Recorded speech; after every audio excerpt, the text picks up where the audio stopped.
booth today by Fiery Blizzard. Fiery Blizzard, how are we doing? We're doing just great. It is the start of the weekend. Couldn't be happier about that. And looking forward to seeing the slightly modified Ultras League seed that they have going on here. And of course, we'll talk a little bit about Ultras League as the run goes on. How are you doing, Schwantz?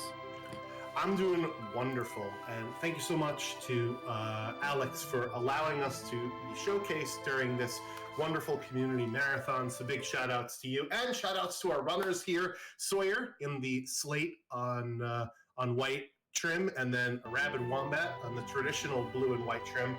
Both of these runners are pretty good at a link to the past randomizer. However, they've also dipped their toes into Final Fantasy VI Worlds Collide randomizer, and they're pretty formidable runners in themselves. So let's talk about what this game is. Final Fantasy VI Worlds Collide is an open world randomizer for Final Fantasy VI, or some people in North American regions know it as Final Fantasy III. It's based on the Super Nintendo version of the game, so that's why you'll see some of the names and things like that based on the Super Nintendo version versus, you know, the DS or the Advance, or even the remaster, remake, whatever it is that came out recently.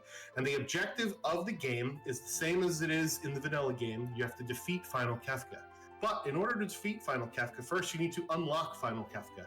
And in Worlds Collide, you can do that through the objective system. And in this particular case, our runners need to, as you see on Wombat's screen, recruit 7 characters, find 10 espers, and defeat 3 dragons. So that is the goal of the randomizer.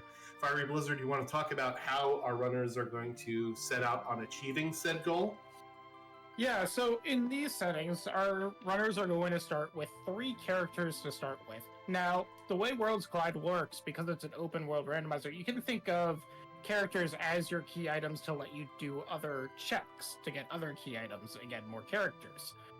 Checks in this game can either give you a character, an esper, or a high tier item. In Ultras League, that can be anywhere from the Illumina all the way to something like a Force Armor.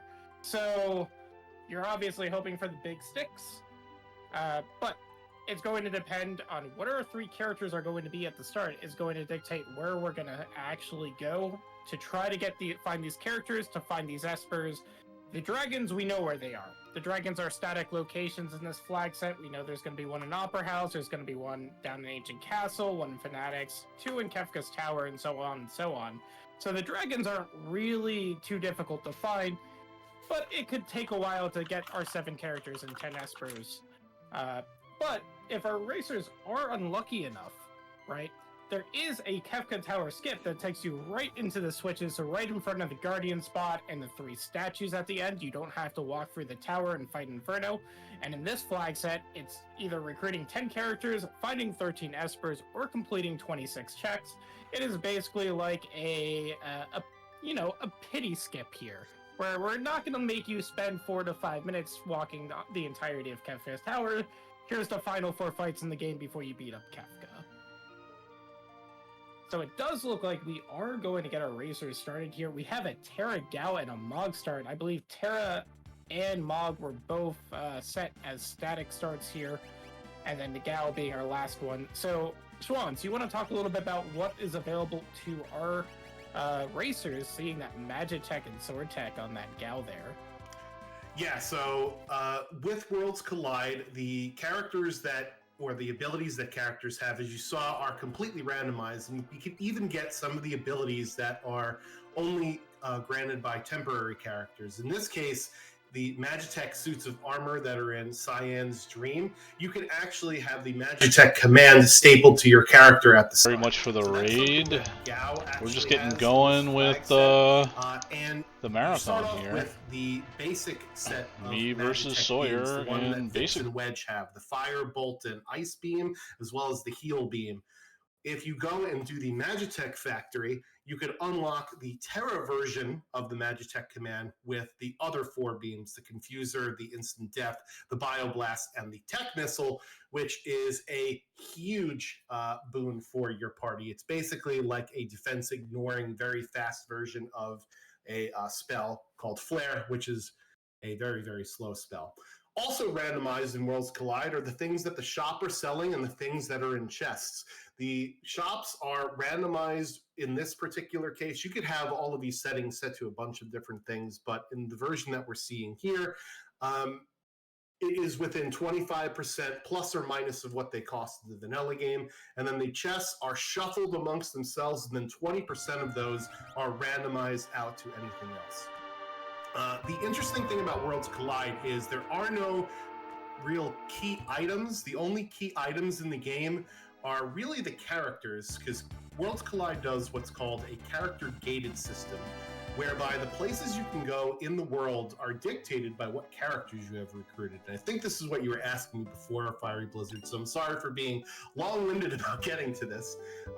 So in this case, we have Terra, Mog, and Gao. So Terra gives us access to 5 different spots.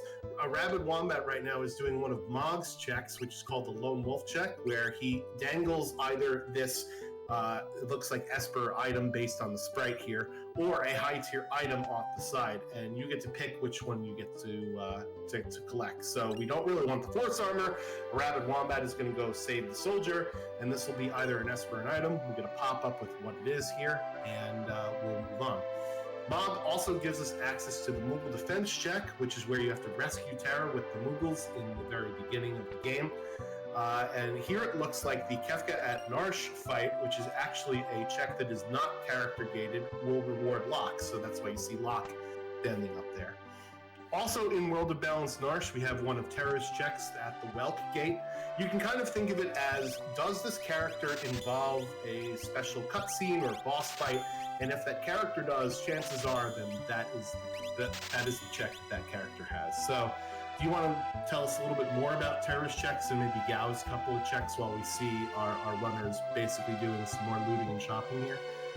Yeah, so in World of Balance, we have another favorite for our runners to start off with, even though neither of our racers here have started out with, in the Sealed Gate.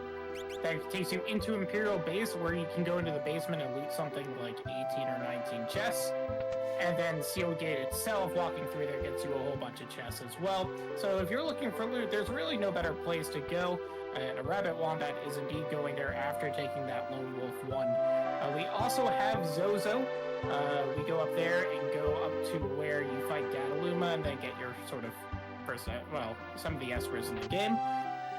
We also, in World of Ruin, have the Mobliz check, where we normally recruit Terra in vanilla. That check is actually what we refer to as a peekable check. We can actually figure out what that check is going to be before going and doing those fights. We also, in World of Balance for Gao, we have the dried meat check or the Velt check. So you need some dried meat to recruit whatever is there. That is guaranteed to be either a character or an Esper, what we refer to as a progression check. And then we also have Serpent's Trench, where you get 4 random encounters and then get a random reward at the end of it. So we do sort of see 2 traditional openings here. We have Soyhr going into South Figaro Basement, looting that out, and we have ARabidWombat, as I said, doing the Terra check in Sealed Gate and looting out the basement, which I would say is probably one of the best basements I have seen in a very long time. Yeah, there was an experience egg down there, which is probably the best item, I think singularly in the game. It doubles the amount of experience that whomever has that relic equipped can do. And there are a couple of other goodies down there as well, like the fixed dice, which is an interesting weapon that doesn't take the traditional damage formula. Instead, it's based on what you roll with the dice, and it ignores defense, and it never misses. So it's an interesting item, especially for early on in the game, because the damage can scale very wildly depending upon how good or bad you roll. Very powerful early on. We might see less use of it later in the game because of how volatile the damage calculation. It's also worth noting, right? So the way these flag sets work in particular, it is vanilla equip pool plus, I believe, a 33% chance to equip any random weapon or armor. So something like that Minerva that we got at the very beginning, Terra can equip that or wear that in vanilla. So we know that the maneuver can at least be worn by Terra. There is a chance that it could be worn by someone else in this current party. We also know Sellers would also be able to wear it. The fixed dice, the only vanilla equipper of that is Setzer. So we're just relying on random luck whether or not we can even equip it. Yeah, that's correct. So we do see Wombat at the end of the sealed gate cave. That is not a character sprite. So this will be either an Esper an item, and happens to be the Esper Kieran. So I see our runners running around and doing some looting and shopping, and this is nice and all. This is usually what happens at the beginning of a Worlds Collide race. But when are we going to get into the good stuff, Fiery Blizzard? And aren't the enemies just going to run us over if they're randomized and the bosses are shuffled into the different boss spots here? How do enemy fights work in Worlds Collide? Yeah, so everything is determined by what we refer to as a scaling setting. So there's scaling for boss levels or enemy levels, or scaling for the HP they have and the abilities that they will have as well. So in Ultras League, it is referred to as 2x character Esper and Dragon for the settings for scaling. So that means for every character that we have, every Esper that we have, and every Dragon we have, the bosses will roll or will increase by 2 levels. And there's a little bit of fudge factor in here, but it basically ensures that you're not going to get run over if you see, say, a poltergeist at the very beginning. Now, you might get run over because it's still a poltergeist that is going to scale terribly, but overall, not going to be your vanilla poltergeist that will just wipe your party in one move. You do have a chance. It just might take you a while, and you may wipe trying to do it. So you're saying there's a chance. There's always a chance. Yeah, so this game, unlike some other RPG randomizers, the boss toughness, if you will, is based on the scaling factor versus, I know in some games it's based on the location, right? It's not that way in Worlds Collide here.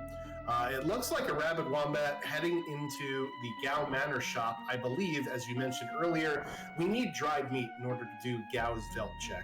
So he is probably looking for a shop that's got some dried meat in it. I don't think we've found a shop with dried meat in it yet, so it'll be interesting to see what our runners decide to do. Soyhr here is going to do the thing that I usually do at the sealed gate cave, which is go and pull on this lever to get a random fight. And one of the reasons why our runners haven't actually come across any battles yet is we give everybody 3 Moogle Charms at the start, 1 for each party inside of Kefka's Tower at the end of the game. You can either keep the Moogle Charm on to avoid those random encounters, or the jump scares, if you will, or you could take it off and allow you to get off of level 3. Because as Fiery Blizzard mentioned, right now our enemies are level 6 for Soyhr, and they're level 10 for ARabidWombat, so we are underneath what the enemy scaling is, and one way to do that is to fight some enemies and see what we get. Gao also has sword attack. I didn't even see that. I think you said that, but I didn't register it in my mind here. So if we end up finding Cyan and go through Cyan's dream check, we could also unlock all 8 of the sword attacks as well. So that's another interesting thing here to consider. So we're kind of looking for Celeste and Cyan, but we don't know where they actually are. They're not like in the vanilla game. We can't go to the basement and go pick up Celeste, and we can't go to Doma Castle and go pick up Cyan, right? So I mean, it is nice too with that experience tag. So we can unlock other sword tags just by levels. So at level 44, we get access to sword tag 7, which is a 4x defense piercing move, which is generally very good. A little bit slow, but very useful to have. And with an EXP egg on hand, if we decide to give that to Gao, we're not going to have any issues reaching level 44. Now, that being said, getting the random encounter here that Soyhr is pulling on the lever makes the Velt check a little bit less appetizing, right? Yeah. So the way the Velt works is that it takes the random encounters that you've obtained, with some little bit of fudging there, and maybe a couple of bosses, White Dragon and Senior Behemoth in particular like to show up on the Velt, and we'll add it to the pool. So if you're taking random encounters, you're just putting that into the pool of things you can find on the Velt. If you haven't taken any random encounters, the only enemy you can face on the Velt is a Lobo, one of the weakest enemies in the game, and it's only going to be a single one, so you're not wasting time killing multiple enemies for it. And so a lot of people, when they have a gal check or a gal start, like to find dried meat immediately. There are 5 shops that are 5 item shops, I should say, that are guaranteed to have dried meat somewhere. And just go to the Velt and take that check immediately, so you're not dealing with, oh, can this encounter actually give me the Velt check or not? Yeah, so we'll see if that comes into play a little bit later on. So if you're interested in playing the game, ff6worldscollide.com is our website. There's a link to both the Discord, where there are fun people in there that will basically trip over one another in order to help you out, as well as a link to a wiki where there's a bunch of resources for playing both the randomizer and the vanilla game. So our runners need both randomizer knowledge, all the things that we've sort of been talking about earlier, but they also need vanilla game knowledge, because some of the things that we have not randomized are the boss scripts. To a certain extent, we'll scale the element of spell that they use, but they stick basically to their vanilla boss scripts. The weaknesses of bosses, the stats on the weapons and gear have not been randomized, so there's a lot of vanilla game knowledge that you need as well. So if you're interested, ff6worldscollide.com is the website where you can find stuff, and we'll see if ARabidWombat is digging high and low for this dried meat here. Usually in these sorts of cases, some people might even forego the Gao Velt check and just say, you know what, if I run into a shop later with dried meat, then maybe I'll go do the Velt later on. But as you mentioned, Fiery Blizzard, it's kind of a problem if you get a bunch of random encounters on the Velt stack, if you will, that you're going to have to fight instead. Yeah, and it burns a little bit because you know that the Velt is going to give you some sort of progression. It may just be an Esper, but we know it's not going to be it's going to be something you want at the end of the day. And so it's a tough call, especially when it looks like it's going to be difficult to find the dried meat. I guarantee you will be able to find it, but it can take a while to find. And sometimes, you know, the sunk cost fallacy and all that, it's like, okay, let's just actually move on and do something else. I see in the relic shop here, we have one of my favorite accessories in the game, the earrings, right? Earrings are one of the 3 relics in the game that will increase your damage potential. Earrings are a straight up 25% boost in your magic damage, and they do stack. So if you equip 2 of them, you get a 50% increase in your magic damage. And with something like a Magitech, that pays off dividends pretty much immediately. Yeah, a lot of the abilities in Final Fantasy VI are magic stat-based versus physical stat-based. So they'll benefit greatly from having a set of earrings stapled to your character here. So another interesting thing about these 2 runners in particular is, I mentioned if you're just seeing this for the first time, we also do have a mentor program in our Discord where you can sign up for one-on-one live coaching help to kind of help you through the game and to figure out, you know, things you can and can't do. We also have a video review program. If you're kind of antisocial and just want somebody to watch your video and commentate on what you're doing, we can do that. We also are taking signups for a new player tournament called the Moogle Cup at the moment. We start up one of those whenever we get to 16, and both of these runners are graduates of the Moogle Cup, and actually, I was the mentor for both of these runners, so it's really cool to see both of them putting on the show here. It's like, you know, my buds, they're giving it back here. Hopefully they know that I'm watching them and they won't make too many mistakes here. We'll try not to call them out too badly when it happens, though. You mean like you didn't profess to your Moogles that they should be petting the dog when they enter Moblas? Oh, I'm not a big dog. I'm a cat person. I'm not a dog person. But that will get me crucified in the community. I'm just kidding.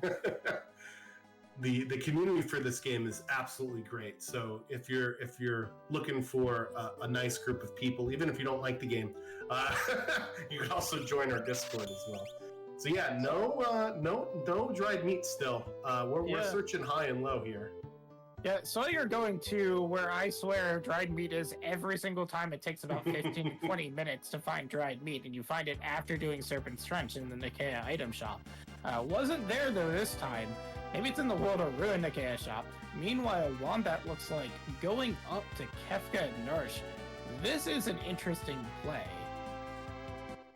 Yeah, so one of the things about this fight is, as I mentioned, this is not what we consider a character gated check. You don't have to have a specific character to access this check. However, you do need to split your party into two. And with only 3 characters, that means that whatever boss is at the end of this, we're only going to fight with a party of 2. And Wombat is still on level 3. So one of the strategies you can do is take your party of 2 to fight those soldiers on the way down. There are ways that you could just skip doing all of the soldier fights all together, and I don't think we're going to see that though based on the strategy that Wombat is employing. And it's another interesting thing to note that the green soldiers and the brown soldiers will have different encounters in them. This one I don't think actually gives any XP, so hopefully Wombat recognizes that after he fights that and tries for the brown soldiers instead. And then at the end, when we go and say hi to Kefka, it actually won't be Kefka, will be some other boss. And in this set of options, the bosses are shuffled, which means we won't see repeats. You can do randomized bosses where you do get repeats, or you could do vanilla bosses if you want to. And I think you mentioned earlier the 3 dragons. Dragons are shuffled amongst themselves as well. So you won't see a dragon at a boss spot or a boss at a dragon spot. You can certainly do that. Worlds Collide is a very dynamic game with a lot of settings. So we're just going to talk in terms of what this particular seed's options are. Yeah, meanwhile, we got Soyhr going into the Whelp check here, meeting probably the thing that ARabidWombat's going to want to have seen in this deck. By far the weakest or easiest fight in the game on leader here. Can be doomed as well, but no need to do that. Scullions are not what you're looking for. Yeah, so if we can get through this fight, this will be a lot of XP, because in Worlds Collide, how we calculate the rewards is we take the monster's amount of XP they give you in the vanilla game and their vanilla game level, and we divide those numbers. So Scullion will give an amount of XP based on his XP per level times that scaling factor that we talked about a little bit earlier. So Worlds Collide very much snowballs itself. Once you can hit the ground running, you kind of don't really have to stop and do a lot of grind fighting throughout the seed, unless you take a lot of checks without doing any fights at all, or what we call in the community free checks. Yep. And there are various sorts of scaling as well, where checks themselves, whether or not it has a character or an Esper, will increase the checks. We have another event that utilizes check scaling, and that can snowball very quickly. But here we're going to see, hopefully ARabidWombat gets through this fight. It will be great, as you mentioned, a great increase in level if you can, but this is certainly not a free fight. Yeah, it's going to take a while. So, Mog has Sketch, and oh no. Mog, this is certainly one way to try and win this fight. So Exploder is a spell that reduces your own character's HP to 0, and it does that much damage to the enemy. So, very famously, there is something called the Sketch glitch in the Final Fantasy III vanilla game. It's actually even a speedrunning category. It's its own category. But in Worlds Collide, we've patched out a lot of the pervasive bugs, like the Sketch glitch, like the Evade bug, where the Evade stat did absolutely nothing in the game, the Vanished Doom exploit that you could sort of use, right?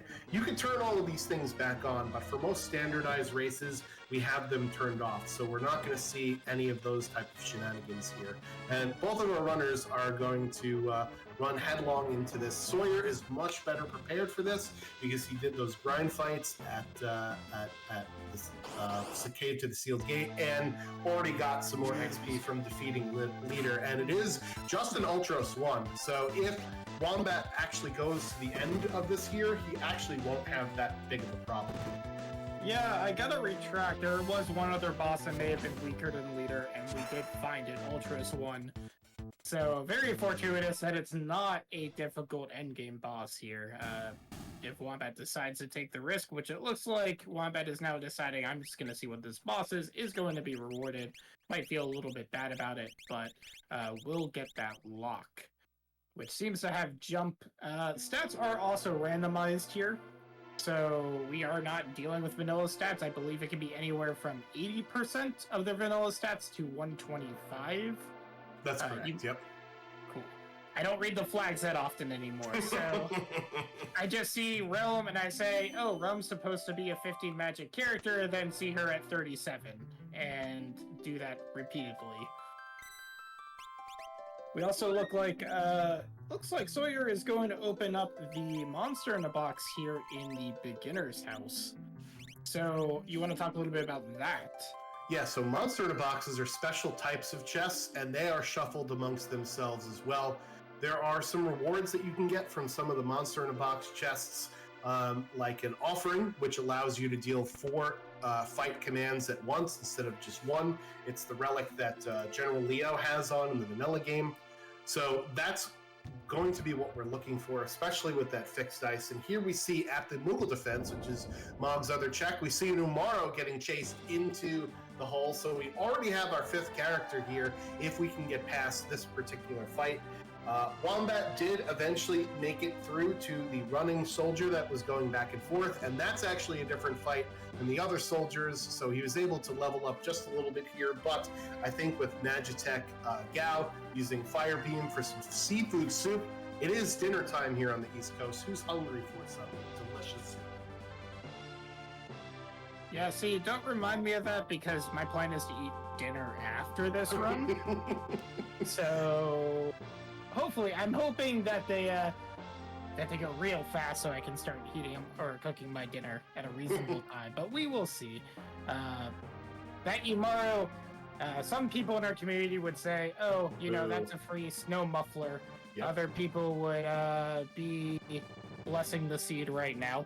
The snow muffler is actually important here too, because even if we don't want that Umaro in our party, we do have 2 vanilla wares in our party for the snow muffler in Gao and Mog.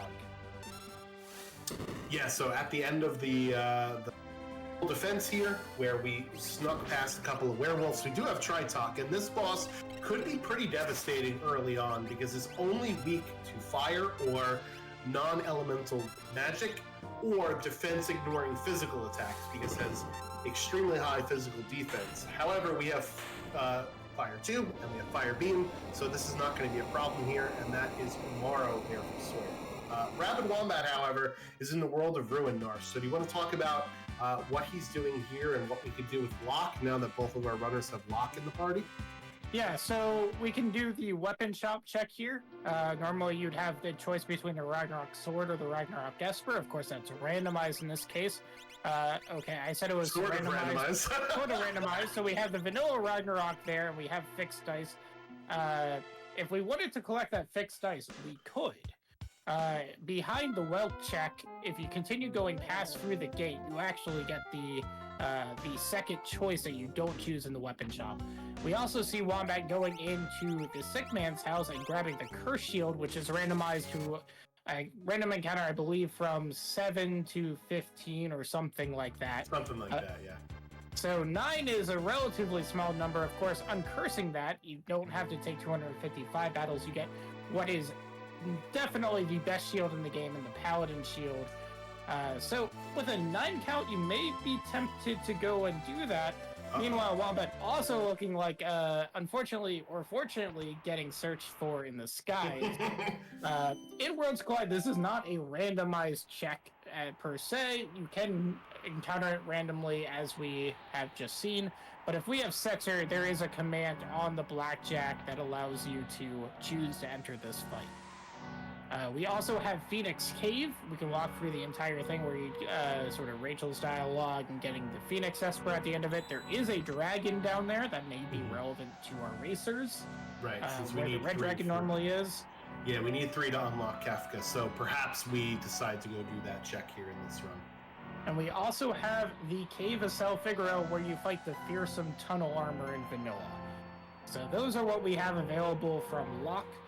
From Umaro, and Soyhr is gonna get a benefit of routing here. Grabbing that Umaro means that we can just go the entirety of World of Ruin Narsh. We can hit up the Ice Dragon spot, we can hit up the Tritalk spot, and then we can hit up the Yeti spot where you normally get Umaro and vanilla. Now, we do also know that the Umaro check is not a character, because we would have actually seen that in World of Balance headed up to Kefka and Narsh. Yeah, so this will be potentially 2 Espers at the top here, because Tritalk can only drop an Esper an item. That's one of those not character-gated checks. And then Umaro's check, as you just mentioned, has to be not a character either. So we'll see what Soyhr does, if he's going to do the dragon first, or if he does the dragon on the way out. Thankfully, this is a relatively easy boss here for Wombat. It does have, Vargas does have a lot of HP, because in the vanilla game you're supposed to use the Blitz command for Vargas. So he has his vanilla HP level obviously divided by the scaling factor. So this is a longer fight, but I don't think this is a dangerous fight here for Wombat. No, the bears are much more dangerous than the actual Vargas, and they're not doing enough damage to be a threat. But yeah, Vargas having the extra 10,000 HP from vanilla does make this a significantly longer fight. Alright, and here we see Blue Durgan for Soyhr. Weak to lightning. I don't think we have lightning other than Bolt Beam. I did see that Ragnarok Esper had Bolt 3 on it, so that'll be really nice. So can you tell us a little bit more about these dragon fights here, Fiery Blizzard? What, other than unlocking Kefka's tower, or rather Final Kefka, why would you choose to do a dragon? Well, Schwans, I have another question for you. I'm going to throw it back to you. Oh, no. Do you like power? Yes. Do you like numbers getting bigger? That's usually how math works most of the time, but sure, yes. So, one of the fastest ways you can do that in Worlds Collide is by killing dragons, which give a significant amount of EXP. Not only that, they are going to give you an item from the sort of Zonk pool, which in Ultras League generally very high tier items. And there are a number of them that our party can equip here. So, not only you're getting the EXP, you may very well just come out with a Ragnarok sword, or an Illumina, or an Atma weapon, or a Valiant knife, things that we want for the end game. And so, you know, one of the things that we, some people in our community say is always be clobbering dragons, ABCDs. So we're gonna see. Love a mnemonic device. Yeah. We also get a whole bunch of magic points. We get 50 magic points, and you get a Ragnarok sword that both Rock and Garrett can equip. Guaranteed that they can equip that. But yeah, also being able to fill out those Espers. Espers do give us random spells to learn, and also an 82% chance for a bonus stat. So we saw that, I believe, Torado has a magic power +1, which means that for every level we get with that Esper equipped, we're going to increase our magic power by 1, which is going to do wonders for something like that Gao, who has Magitech as an ability, or maybe Sword Tech 6 through the mid-game. But meanwhile, we got to figure out who do we want to use this Ragnarok on, bring that person up to the front row, and there's not too much damage that is faster in a race setting than holding A and swinging a big sword. Yeah, so that Ragnarok will definitely get good usage. Wombat here in World of Ruin, South Figaro, where the outside chests are actually unlooted from the vanilla game. There is no like concept of the chests being upgraded. They're just different sets of loot. And did find a sniper in the weapon shop, which is something Locke can naturally equip. It's a pretty decent item, so that I think is what Wombat is going to do with his Locke, as well as an ice shield and a barrel. I don't know what they're smuggling there in South Figaro, but I'd be careful heading through that town if I were you. So he's going to get the sniper, and it looks like he's also going to get the curse shield with a peace ring in hand that will negate some of the nasty effects of that curse shield. So that's really nice for Wombat to get both of those things here while he's in town. Yeah, so I want to ask you a question too. We have a good semblance of party, maybe figure out what we're doing. You mentioned at the beginning when we were looting Imperial Base, the EXP egg is by far probably the best relic in the game. So, with this sort of setup, who are you giving that EXP egg to and why? So I would probably give it to Gao in order to unlock Sword Tech 7 at level 44 that you mentioned. There's no guarantee that we're going to get Cyan in the seed, and we actually already know where 5 characters are, right? That's how many we have now? Correct. So we only are getting one more character, potentially. It's 7 characters. Oh, I'm sorry, 2 more characters, yes. So we may not actually get Cyan, right? And level 44 is pretty high to get to normally, but with an experience egg, it's not that far off. So that is who I would give the experience egg to.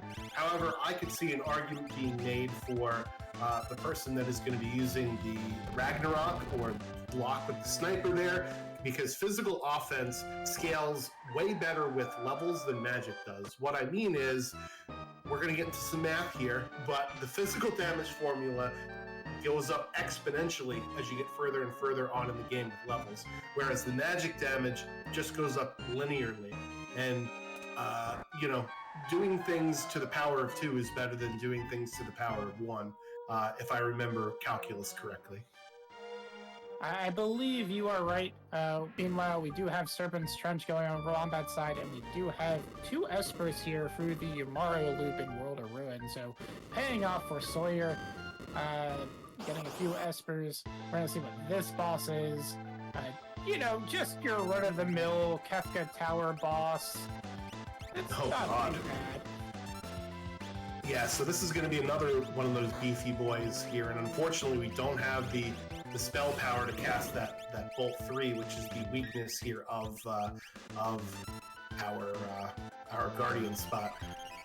Did Wombat finally find dried meat? No, he did not do the Velt check, but he's hopping into the Serpent Trench, where there's 3 to 5 random encounters, and this is pretty good for the early game, I would say, because you don't have to actually fight a boss here, it's just encounters, but this fight is quite obnoxious, as we're kind of seeing here on the screen. I do want to bring out a comment from chat.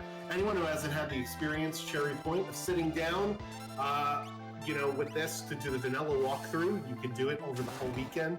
One of the reasons why I love Worlds Collide is you don't have to spend 40 hours to get a sampling of what this game has to offer. You can do it in about 2 or 3 hours if you would like to, and it's a different game every single time you play. So you can get the experience of playing with a lot of the vanilla aspects of Final Fantasy VI while not having to sink an inordinate amount of time into it here. I just enjoy the walking speed not being vanilla. Yeah, there is also a dash setting where you can move twice as fast, so I think some of the other Final Fantasy games where you zoom around the map would appreciate that. But yeah, you get the Moogle charm, so you don't have to fight the random encounters, and you walk faster. So that's always a good thing here.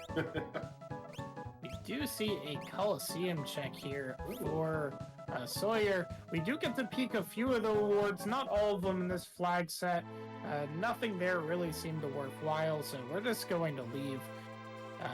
Probably looking for more sticks or more eggs. We could all, you know, any free eggs that we can get. Especially nowadays, we'd love. But we also are going to go to the Mobilist check. As I said before, we are able to see what this check is going to give us before we activate it, which is important because the first boss that we're going to run into here is going to be Fumbaba 3. And Fumbaba 3, once you get the HP low enough or deal enough damage, is going to Baba Breath 2 of your characters out of the party in, quote, a permanent fashion, and then you're going to be fighting with either 2 or 3 characters in the actual boss of the spot. 3 if there is a character here, 2 if there is not. So, one of the ways you can sort of manipulate what characters are going to be in that actual true fight, and there's the dog packs, so made up for the other place. Soyhr has some big dogs in his room whenever he games it. So we knew that he was going to be a dog petter. So we do see it's Carbuncle. It is an Esper. If we were interested in basically cherry picking who is going to be left in the final fight, Baba Breath prioritizes getting rid of characters that are dead or fainted out of your party first. So if we have 2 characters that we want to have in this fight, we just knock off the 2 of the other characters, and move on with our day. Meanwhile, we have an EXP egg from Wombat out in the Serpent's Trench, and that's a relic shop. Maybe keep an eye out on that. If we have the ability to buy a second egg, maybe worthwhile selling quite a few items to purchase it. Can't go wrong with a second egg. Yeah, the earlier you are in the run, the you get egg number 2. So, just want to also, address another comment in chat. Yeah, go ahead. Sorry, not an egg. There was an offering in that shop. The egg was from the reward. Okay, nice. So Soyhr is doing an interesting thing here, and Fumbaba will huff and puff and blow away 2 of your characters, as you mentioned, but will huff and puff and blow away any dead characters you have first. So he actually decided to, kill his own teammate there by taking out Locke, because he thinks that he would much rather do this fight with some other characters other than Locke. So Locke, unfortunately, is going to get Baba Breath away there. Bye-bye, everybody, to say bye to Locke. And we'll be heading on to this fight without Locke. And it will be a 2-for fight, because this doesn't look like it's a character reward here. And it is Scare Force, as he is affectionately known in the community here. Yeah, so the point I was going to say before we got off on that tangent is this randomizer Worlds Collide is definitely more streamlined for racing and for speed running, whereas Beyond Chaos is more of a vanilla story randomizer where you kind of go through the vanilla game way more. In Worlds Collide, we cut out all the cutscenes and all the dialogue and all that nonsense, and we just get down to basically the boss fights and the story beats in the game. So if you're looking for that experience, you probably want Beyond Chaos, but if you're looking for like a racing experience, then Worlds Collide, I think, is the way to go here. And if you're like me and enjoy mixing up the music a little bit, Worlds Collide does work with a Johnny D. Mad tool that is used to randomize music in Beyond Chaos. So you could have some fresh tunes in your Final Fantasy VI if you so choose. All right, so a little check-in on how we're doing. I know that the trackers are on screen. We're trying to look for basically those 3 things in the middle. Sawyer's got 5 characters, 6 espers, 1 dragon. Wombat here is at 4 and 4 and 0 dragons. So at the moment, the numbers are behind ARabidWombat here, but he's going through the Leet River, which will give him 4 forced encounters and then a boss at the end. So he's hoping that he'll get some more levels out of this to sort of snowball his party to have future fights go a lot faster here. So I like this play from Wombat if he's feeling like, hey, my boss fights are taking a little bit too long here. Yeah, it's also a little interesting divergence not only on the check, Wombat deciding to use that curse shield on Locke, whereas Soyhr has foregone it completely. I expect that is sort of the reason why Wombat is doing these checks, which are sort of avoided, right? Let River is really not a popular check. No. Thankfully, it's fixed encounters. There's only 4 rather than a random amount now. But when you know you have 9 to uncurse, if you know you're taking Serpent's Trench and you're okay with also doing Let River, that's 8 encounters right there for you, and then the boss makes 9. Right. So, very heads-up play if you want to uncurse that shield and not worry about how is my character going to survive 9 different boss fights, which can be difficult when you have the weakness. Yeah, so we did see Soyhr look at some of the espers, including the carbuncle picked off. Oh, there's our dried meat there, World of Ruins Zen. That carbuncle esper that he just got from the Mobilist check actually has ultimate at a ×1 rate, so the Paladin shield will teach ultimate at a ×1 rate, in addition to being the best defensive piece of gear in the game. Absorbs 4 elements, nullifies the other 4. So we have multiple ways to get at ultimate in the Seed. Ultima is a great spell. It's the best spell in the game. It's a little bit on the slower side in terms of casting animation, and it costs 254 MP instead of the 80, and that's just due to the nature of how broken it is in the randomizer. You mean you don't want every single race in Worlds Collide to end up with the same strategy? Yeah, so Big Blue Bubble is definitely can use. However, it is a little boring, and it is a little bit, you don't have to think about it too much. So we decided to allow Ultima into the game, but with that particular caveat, because otherwise we used to just have Ultima be completely banned outright, and we decided we'd rather have Ultima in the game since it's such an iconic part of the vanilla game than not have it at all, right? Also, if you got any questions for us, chat, feel free to just throw them in there. I have it off to the side. And as I mentioned, FF6WorldsCollide.com is the website in case you want to get started with the game. Fiery Blizzard, we are seeing a Phoenix Cave play here from Soyhr, which I actually like given the fact that we need to get the 3 dragons, but oh my goddess on the right-hand side of the screen. Yeah, not particularly grateful to see this at the end of Let River. 3 of the 4 of our characters getting hit by Lullaby here. We do have Flare that does Defense Pierce Goddess. We also have, again, the Sword Tech and Magitech on Gao once he wakes up. But otherwise, we're going to want to not use any physical attacks against Goddess. Otherwise, we can invite a Love Token, which then means that any physical attack is going to be targeted at the character that gets Love Tokened. So, going to be a little bit slow getting through this battle. Again, Goddess being a statue boss means that generally a tougher fight no matter where you find it. Thankfully, Goddess has the least amount of HP per level of the 3 statues, those being Doom, Poltergeist, and Goddess. And is honestly, I would say the second easiest statue, Doom being sort of the easiest one. Meanwhile, again, Phoenix Cave on Sawyer's side with that red dragon actually hitting the switches. Sometimes you don't really see that because you can do what is known as a save point glitch, where if you switch parties while one party is on the save point, it will act like that second party is also on that save point, so it can enable one party to use sleeping bags despite not being on the save point, and also save before taking the dragon. So a little bit different. We also do have capture. If we do want to take a risk here, we can steal a Minerva from Goddess. Yeah, so I think that Locke has already been Love Tokened, which is the honor that Goddess throws out for physical-based attacks. So I don't think the capture would work in this particular instance until Locke went bye-bye. The unfortunate thing about finding Goddess here is that normally Goddess is a side attack where you have 2 members of your party on either side of Goddess, but with this spot, it's a forced straight-up fight, so that makes Goddess a lot more nasty than she normally is. But thankfully, Wombat gets through that fight with all of his characters alive, and if your character is alive, that means they get the XP and the MP from the fight.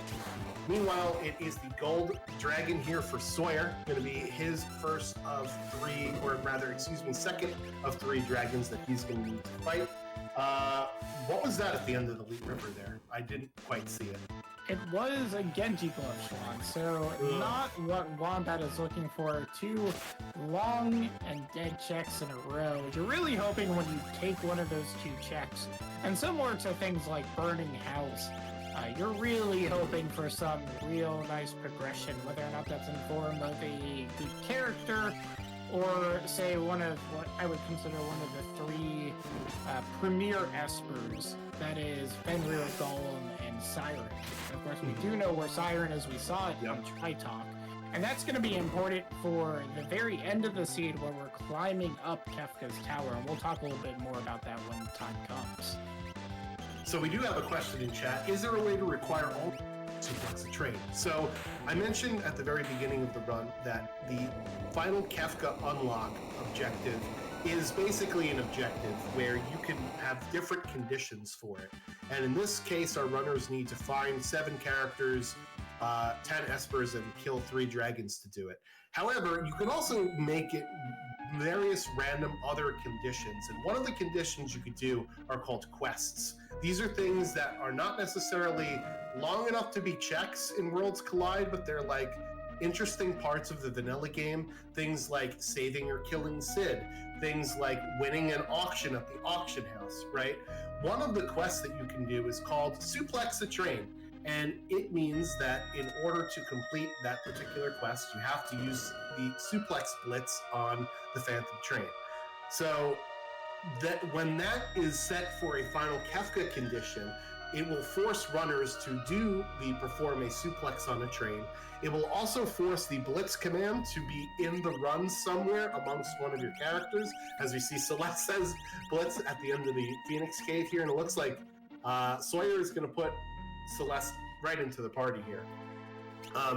And it also allows you to fight the Phantom Train if you complete the Phantom Train check. And if you go back onto the train after completing the check, which is one of Saban's checks, you can actually trigger the Ghost Train boss fight. So you can require runners to suplex a train in order to unlock Final Kefka to beat the game.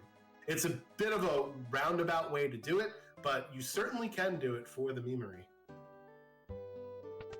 It has more value than just as a meme. It's iconic. Oh yeah. It's so iconic that there is official art of it. Yes. Yeah, and it's another one of those, there's a lot of seed validation techniques in Worlds Collide. Petting the dog is one way to validate your seed. Suplexing a train is another way to validate your seed. Checking the last chest before the poltergeist fight is called the validation chest for a reason. It's similar to the one in A Link to the Past randomizer after you kill the Moldorm in Ganon's Tower, right? So there are lots of interesting ways to do it. And wow, that is a Valiant knife there at the South Figaro basement, which is one of Celeste's checks. And obviously, Locke can equip that. So now I think Sawyer's having some regrets about taking Locke out of his party there. Yeah, luckily for Soyhr, though, they can go back into the blackjack and change their party up and grab that lock. We do know where the offerings are. I think we actually have 2 spots where offerings are in relic shops. Oh no! Wombat continuing on the dead check train. Unfortunate. Might actually require us to go to Phoenix Cave and grab Nactella's. So if Soyhr wanted to, could go put that lock back in the party, grab an offering, and there's a Valiant Knife offering combination is very hard to beat. Where it is essentially most of that formula is based off your HP total or HP deficit and its defense ignoring. So there's a lot of advantages to doing a BK offering setup.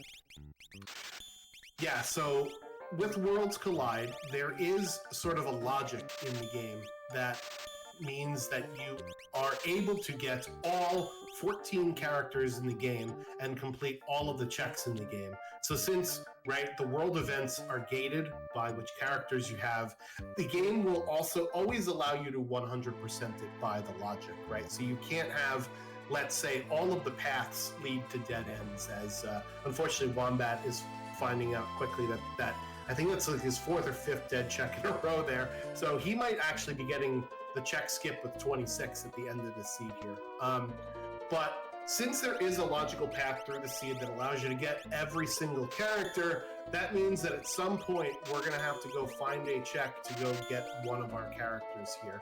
And for Wombat, he hasn't done basically the 3 or 4 checks that that Soyhr has done in order to get some characters. So he's going to get Umaro here. It looks like he's going to go trigger the Mughal defense check. Unfortunately, Umaro doesn't lead to another character, as we saw with Soyhr. But he needs to go to Phoenix Cave to get Celeste here. It looks like is the path forward through the seed, or we need to go do the Velt. So I think those are the only checks we really haven't seen. And Soyhr bringing his party down to 3, looks like they're going to the Velt now. Yeah, so it is required for this check to only have 3 or fewer characters in your party. If you do have 4, the Gao event is not going to happen. It is also only a 5 and 8 chance for the check to even show up on valid formations. And again, formations, if you've run into it, can include Senior Behemoth and White Dragon. Luckily, we have not seen either of those. But we are going to play a little bit of a lottery of just try to get a little bit lucky here, and hopefully we find the Gao check immediately and don't have to search too hard. This is something that gets gets quite a bit worse the further you are along on the seed. I don't know, how would you be doing the belt check at this point? Obviously, it's guaranteed progression, but you're also sitting with Magitech. We haven't talked about Celeste. We saw the South Lake Road basement where you see her originally in the vanilla game.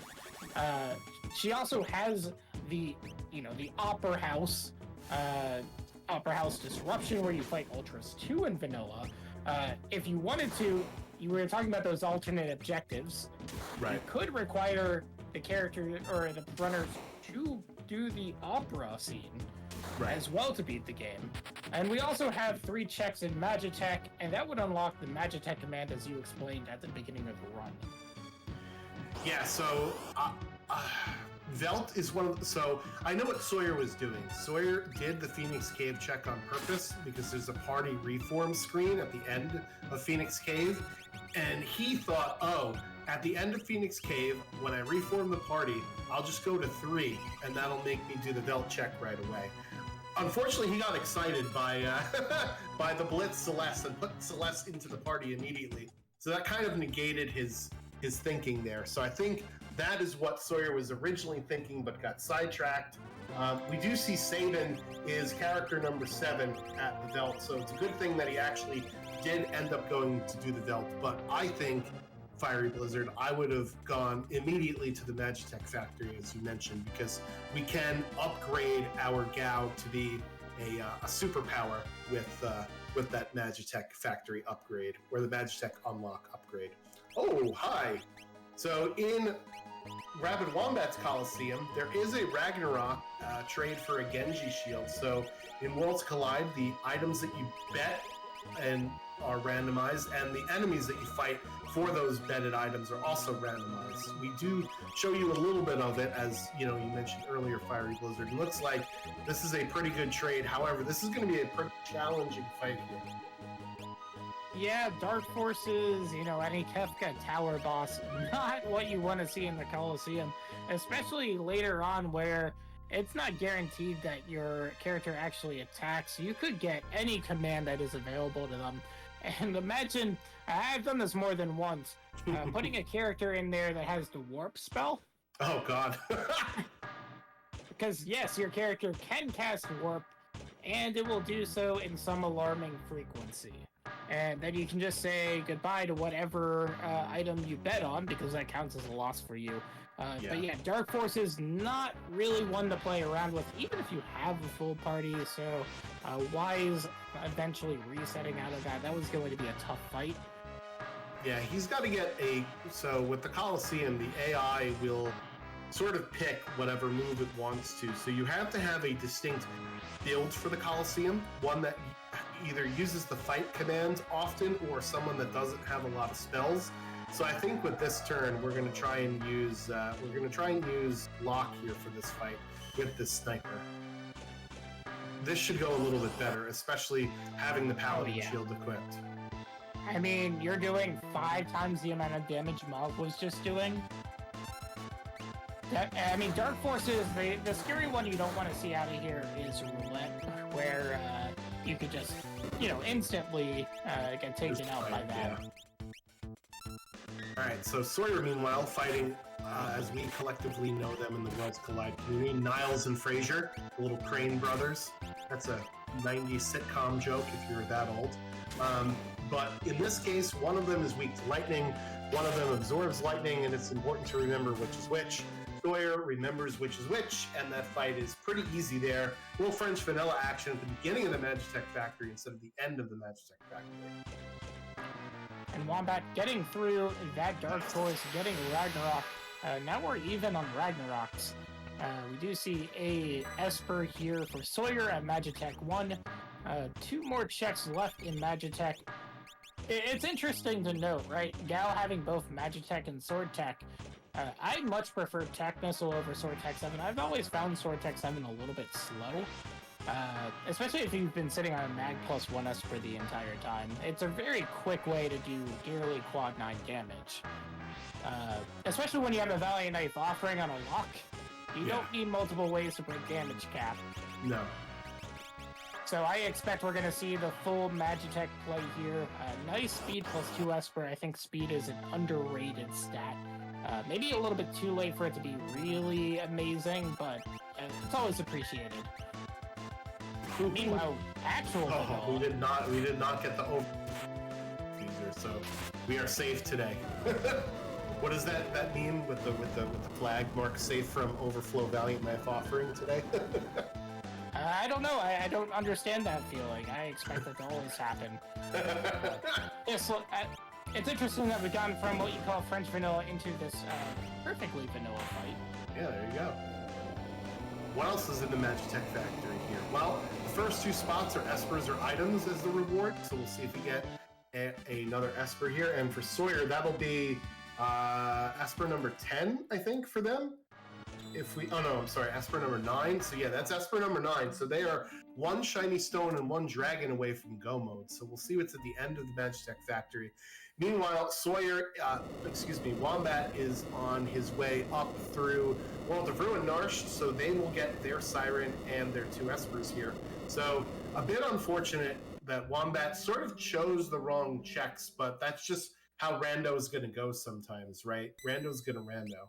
And the thing is, these fights are going to be so much faster for him because his enemies are so much lower leveled because his progression is not nearly as high as Soyhr. We'll have to see if it's fast enough to have him catch up to Soyhr in terms of, particular progression. So we'll see what happens here as he's going to get another Ragnarok.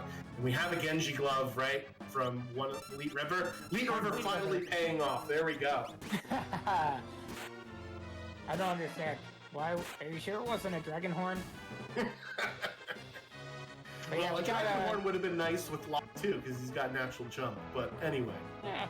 We got 3 random encounters here in the minecart ride. 2 of them are repeated, and we got 2 more bosses into beat Magitech Factory. And now, with us sitting at 7, 9, and 2, the unlock is 7, 10. So we need 1 more Esper there, and then another dragon, as you said.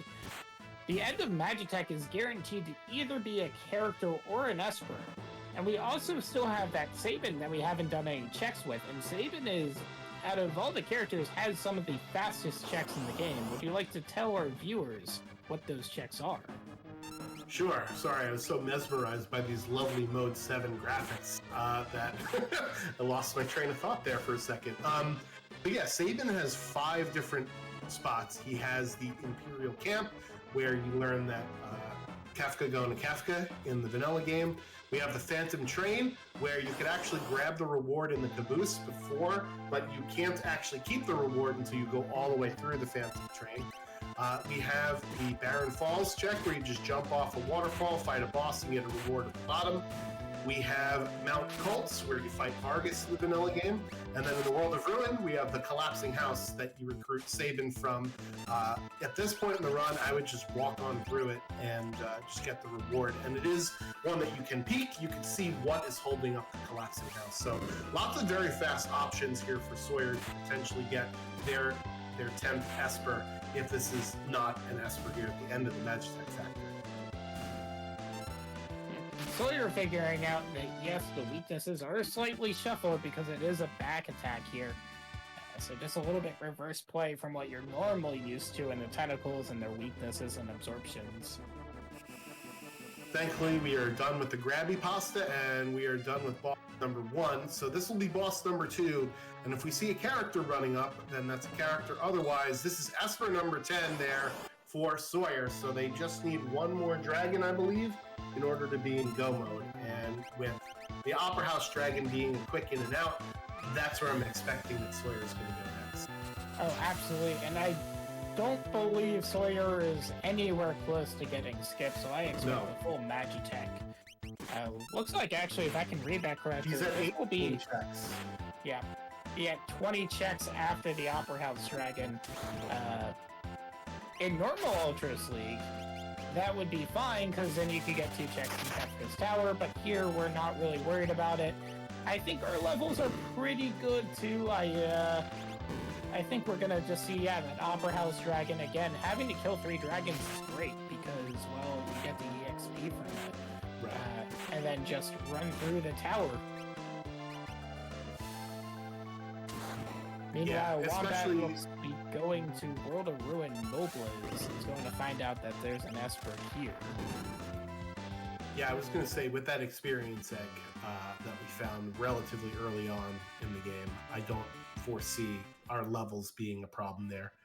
We do see the Magitech upgrade complete message flash across our screen, and that means that Soyhr is got a fully powered up Gao now and can start using Tech Missile, which is a defense ignoring magic attack, as we get another dog pat there from Wombat. So both of our runners validating seed properly there.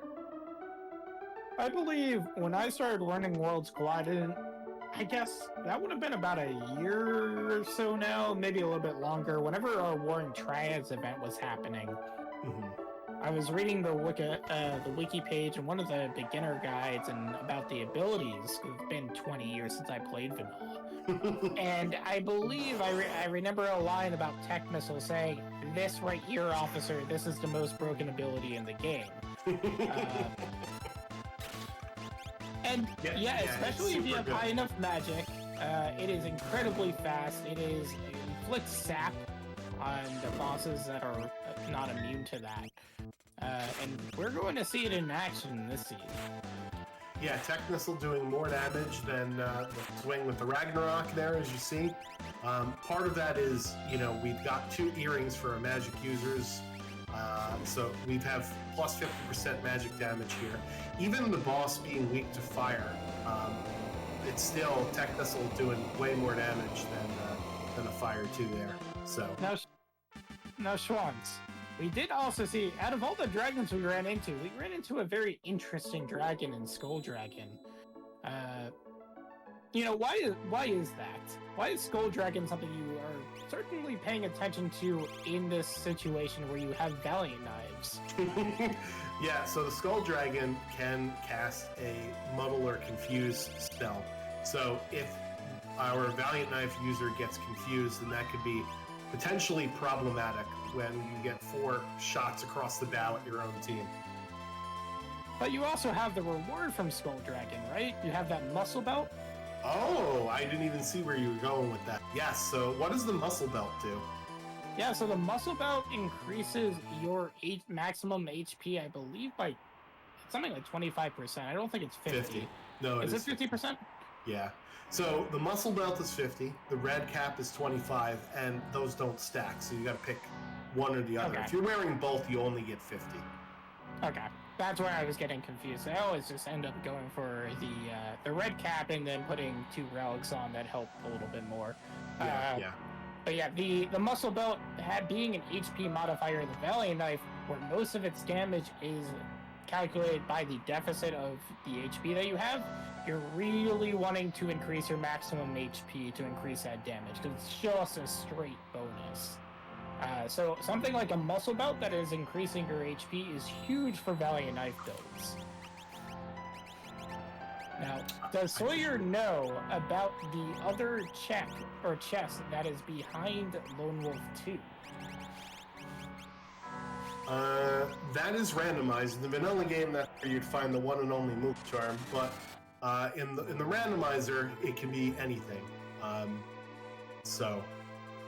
And unfortunately, we are not going to see what it is in this seed.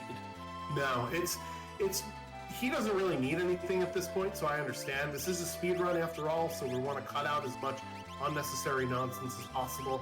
However, taking an additional step and reading a text box is about 2 seconds, so it would have been interesting to see what was there. So yeah, we're ready for Kefka's Tower. We have to split up our party into 3 different groups, and normally in the vanilla game, this isn't like a huge deal, because you have 12 to 14 characters, so you have parties of 4, right? In Worlds Collide, it's a bit different. We've been basically using 4 characters for the entire game. So this is where our party is the most vulnerable. It's where it's the most weak. We usually put one of our final party member in slot number 1, we put another one in party number 2, and then we put 2 from that full party into party number 3. And we have to fight, in this case, 5 different bosses, because we did not get the requirements for skip. So it'll be interesting to see how these boss fights go. This is one of the hardest parts of the Worlds Collide run here at the end of the seed. Yeah, and it is hard to overstate how many races have been won or lost based on decisions on how to split up your party, or even deciding to run Kefka's Tower twice. If you run into an easy, if the bosses you've already encountered are more statue bosses, then you know that Kefka's Tower is more than likely going to be a little bit easier, and so you may get away with a little bit more aggression. Whereas if you haven't seen any of the real difficult bosses, Kefka Tower can be a treat, and if you have the wrong characters or the wrong abilities and what we refer to as lanes, you could be in a very rough point in time or a very bad position that you have to figure out, is it worthwhile to continue in this path, or do I want to just take a reset and walk this tower twice? Where sometimes that may be the right idea. Yeah, it never feels good to do that, though. No. So Wombat gets Celeste from the end of the Phoenix Cave, is going to run through the Magitech factory right away that we had talked about. He'll be at 10 Espers at the end of this, but he's still only at 6 characters. Now, we do know that Sabin is available from the belt check.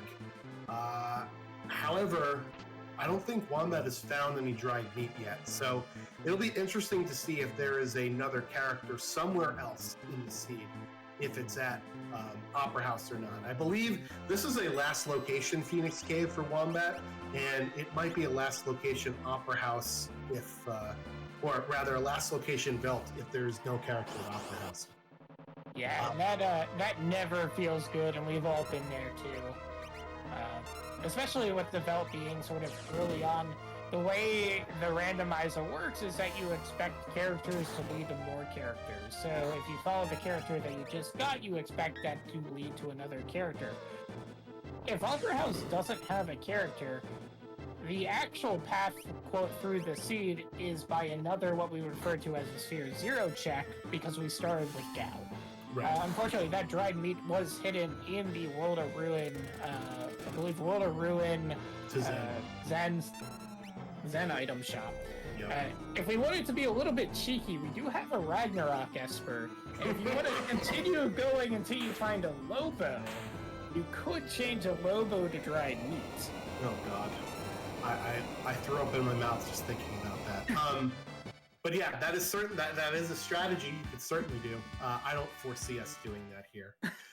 Soyhr taking down Atma Weapon, so that's the boss at the end, or at the middle rather. No, it's the boss at the end of the floating continent. ARabid's not a boss; it's just a time waste. But yeah, so we have seen Goddess, we've seen Guardian, we've seen Inferno, we've seen Air Force outside of Kefka's Tower, but there are still lots of bosses that we haven't seen. So chat, depending upon who you're rooting for, if you want Wombat to come back, you're going to hope for something like a Magimaster or a Doomgaze or a Poltergeist here in the tower. So, chat, who do you think, which bosses do you think lie in wait for our runners here inside of the tower? Well, I got to imagine Chad is hoping for whichever lane the Celis is in for a Phantom Train to show up. Oh, yeah. Well, okay. That's everybody's dream there. Yeah, so characters are recruited at your party average level. So it doesn't take many levels for a character with Blitz to learn Suplex. So I guarantee you that Celis is high enough level. And then all you have to do is remember your button combinations, which is X, Y, down, up. And like more combat fatalities. Once you know them, you never forget. Right? Forward, down, up for Johnny Cage, punch the head off the guy. I haven't played the game in 15 years, but I still remember that. Beautiful. More Valiant Knives that lock and use if we have I don't remember if Soyhr has a Genji glove. I think Soyhr does, but I may be wrong. Well, we saw it from the Leak River, which is a place that Wombat went, but Soyhr did not go. So. Yeah, but we do have a Genji glove, I believe. Oh, there it is. Opera House Dragon. There it is. Yeah, I just saw it. So yeah, one of the other interesting things about Kefka's Tower is that you can take some of these optional dragons in here, but party reduced. You only get XP for the people that are in your party. It's not like other games, like I know Chrono Trigger or Jets of Time is the randomizer for that, where you get levels even if the person's not in your active party. That's not how it is in Worlds Collide. Only the active party gets the XP in it. Yeah, which does mean, again, to your point, Kefka's Tower is generally okay. I think there are two difficult parts in the run in terms of how you want to optimize things. Kefka Tower, because you're splitting up your party, and the very beginning of the game. Right. Yeah, those are the two hardest parts in any Worlds Collide is how do I get off of level 3 and get going, and how do I not screw up the end of the game? And again, if you're interested in learning Worlds Collide, come join our Discord. Again, plenty of people will give you tips on how to approach the game, through all aspects and various flags, whether or not you see them or not, chaotic flags and things like that. As Schwantz had mentioned before, we do run a Moogle Cup event. I believe we are gearing up for the 4th season of Moogle Cup based on some messages I've seen on Discord. So now is a wonderful time to join and get started with Worlds Collide.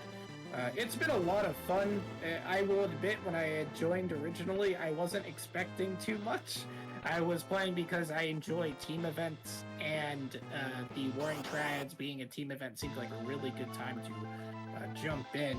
But it's been a wonderful experience to be a part of the community and to help out other people as well as they're getting started to learn the randomizer. Yeah, if you want a link to the Discord, if you go to our website, FF6worldscollide.com, it has a link directly to our Discord on there. Wombat is finally through the Mode 7 part of the Magitech factory, and we'll get there. 10th Esper here. It'll be interesting to see where they go next, because remember, we know that Sabin is on the Veldt, and we haven't seen the Magitech, the Opera House Disruption yet, which is Celeste's other check. The first boss of the gauntlet here is Dullahan for Soyhr. This should not be a problem with this particular party. So he'll at least get access to a save point. One of the most spooky parts in the run, Fiery Blizzard, is after you beat the Inferno ambush spot, and then you do all that walking, and you get to your first boss here in the gauntlet. And if it's something that's particularly nasty, and you have to reset, you have to go back to that save point all the way back in the beginning of Kefka's Tower. Yeah, no, I've had that happen a number of times. Never feels good, and is by far the scariest part. It's interesting. I want to point out something on Wombat's side. Using Pearl and getting flare procs here on Senior Behemoth. While Senior Behemoth is weak to Pearl, he does do nasty counters once that hits. Yeah, we try not to use Pearl on the first phase of this boss. On the second phase of this boss, we could use some other stuff. So I have a question for you, Fiery Blizzard. What does the SR stand for in Senior Behemoth? Chat, feel free to chime in. Is it, Sir Behemoth? Is it Senor Behemoth? Are we talking Spanish Behemoth here? What's going on? What is SR? Well, I feel like I just said senior, but I can definitely buy Senor.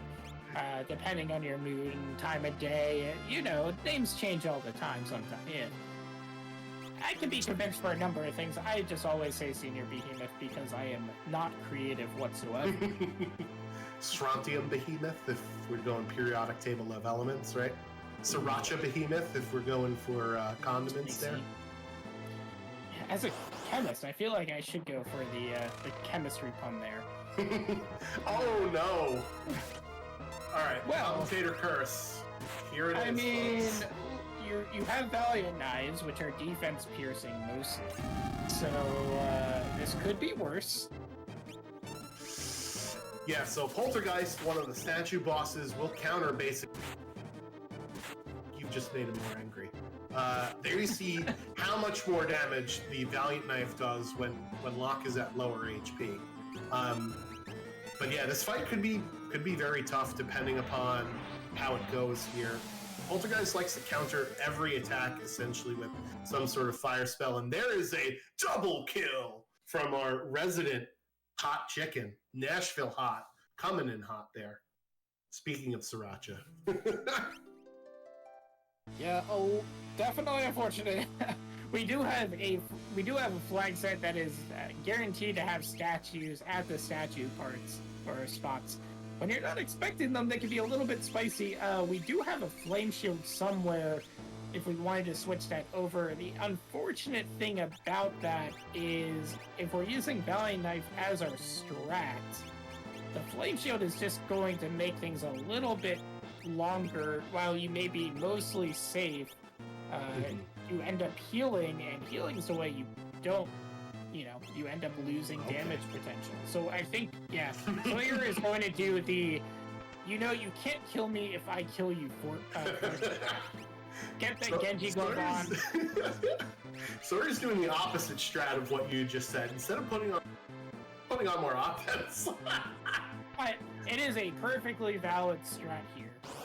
It is a little bit risky, because you do lose a little bit of that defense, but at the same time, if the Pulti fight ends up being in a pretty good script here, this Pulti is not going to last more than 2 turns. Yeah, so we're going to see 8 swings now instead of the 4 that we saw before. The thing is, Locke doesn't get a shield, but he is wearing a Force Armor, which does cut some of the magic attacks that Spicy Chicken does in half. So we'll see if that helps us out here. Unfortunately, there's a shrapnel, but this might be the end here, as we're going to be doing, 28,000 damage. So I think this will probably do it for Poltergeist here. There it is. Yeah. The best defense is a good offense. Definitely true for Worlds Collide for 99% of the flag sets. DPS is the name of the game. So we have Spicy Chicken 1 and our runners 1. We'll see what happens when Wombat gets in, if we can overtake the score here. But now that Soyhr is done with his dinner, and I'm sorry I'm making so many food jokes here, Fiery Blizzard, we have 2 more boss fights to go. And we're gonna have to see what they are. Maybe they'll be Magimaster into Doomgaze and your levels are terrible. But they could also be something like, a couple of Ultroses, because we haven't seen all that many. Yeah, just Ultros 1, I believe. And speaking of Ultros, we're at the end of the Opera House disruption here. We got through all the rats doing the Charlie work, if you will, if you're Always Sunny in Philadelphia fan. And we have number 128, and for Soyhr, Kefka is coming in for a little bit of hors d'oeuvres. Appetizer before the final fight here at the Guardian spot. Yeah, it turns out Kefka's gonna make his escape after a little bit of damage. Not gonna make it too far. Just kind of sneaking around his statue, and we'll see Kefka again real soon. Yeah, it'll be a lot longer of a fight than this one, though. More than likely. Meanwhile, we got the Opera House disruption through. Is this a character, or are we going to have to go and find dried meat? Let's see. It is Cyan, so Wombat is saved by the Cyan there. So it looks like there were a couple of paths through this seed. Normally, seeds can be very, very wide. Whereas this one was kind of linear, where it was either through Sabins or through Cyans. And here is what you asked for, Fiery Blizzard. You only went ahead. Yeah, was looking for that Berserk command to make Magimaster basically do nothing. Unfortunately, doesn't have it, but we have Tech Missile is an option, and Tech Missile is a good option, and so is Flare. So probably not too terrifying to see after thinking about it for about, 5 seconds, panicking, watching, trying to find Berserk. But luckily, this party is well equipped to handle Magimaster. Yeah, so we have Flare and Tech Missile, both of which do defense ignoring damage, and their damage is actually about the same. And you'll see how much faster of a spell Tech Missile is to cast versus Flare. So that's why runners love using Tech Missile in lieu of Flare. This is a speed run after all, right? So every animation counts here. And luckily, we do also have quite a bit of elemental absorption as well. So Magimaster, at least one of their attacks, the fire attacks, are being nullified. So should make pretty quick work of this. And of course, just like vanilla, we don't randomize the drops here in this flag set, so we are going to get a Mega Elixir for beating Magimaster. And we do not get the ultimate counter that you see in vanilla as well. That flag is turned off. You can turn that back on if you want to. But there's a reason why it's turned off, and that's because people like to not have to rely on Life 3 or something like that. Right. So since spells on Espers are randomized, you're never guaranteed 3 in the seed. So if Magimaster casts Ultima or whatever its spell equivalent is when scaling happens on death, there's no guarantee that you could ever survive it, right? So that could be a potential like, hey, this game is completely unbeatable because I can't get past Magimaster, I can't survive his death counter. So that's why we have disabled that part of the battle script. But otherwise, most of it is fine. And I think Wombat here is sitting at 23 checks. So they're heading into Kefka's Tower. We'll see if they head in the normal way or if they overload their party and do the 2 checks that are in Kefka's Tower. It looks like they're going in normally. We'll see if they end up hitting up 2 checks. Oh, I'm sorry, it's 26 checks for Skip, not 25. So they're still a few checks away. We'll see if they decide to show us the Skip anyway.